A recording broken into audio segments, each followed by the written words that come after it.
आज का हमारा सत्संग श्रीमद् भगवद गीता के 8वें अध्याय का 8वां श्लोक। भगवान कृष्ण कह रहे हैं, अभ्यास युक्त योग युक्तेन चेतसा नान्यगामिना परम पुरुषम दिव्यम याति पार्थानुचिंतयत्। इसका अर्थ है, जो व्यक्ति मेरा स्मरण करने में अपना मन निरंतर लगाए रखकर अविचलित भाव से भगवान के रूप में ध्यान करते हैं, वह मुझको अवश्य प्राप्त होते हैं। इसी बात पर आज की हमारी सत्संग होगी।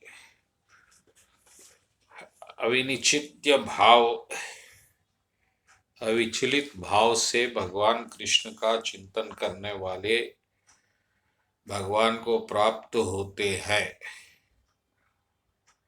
कौन है भगवान, कौन है हम, और कौन किसको मिलेगा, किस लिए, क्यों कोई किसी का ध्यान करें, ये सारे प्रश्न इस श्लोक में इसका उत्तर है।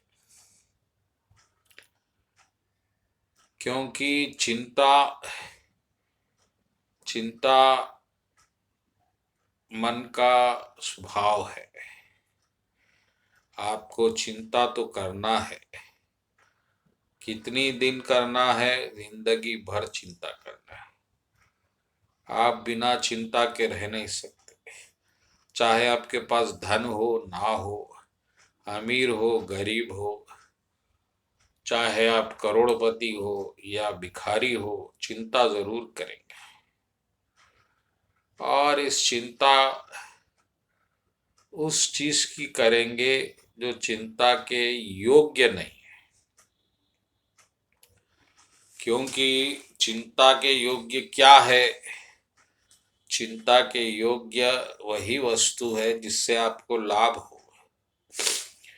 चिंता आपको नष्ट ना करे, चिंता आपको हानि ना करे, ऐसी चिंता लाभदायक है। लेकिन आप जो चिंता करते हैं वो चिंता बहुत हानिकारक है।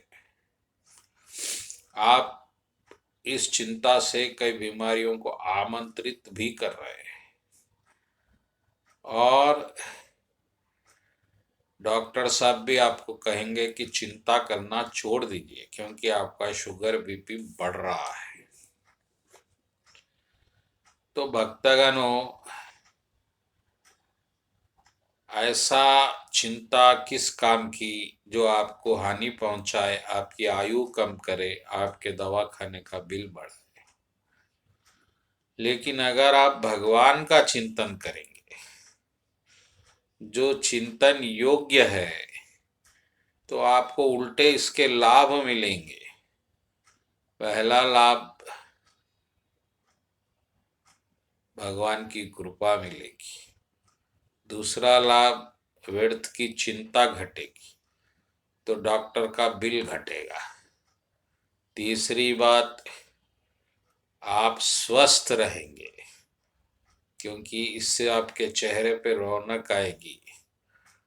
इस तरह से चिंता उसी की करना चाहिए जिसके लिए मन बना है। इस बात को समझ लीजिए। भगवान ने आपको मन दिया है, किस लिए? माया की चिंता के लिए नहीं, शरीर की चिंता के लिए नहीं, प्रभु की चिंता के लिए।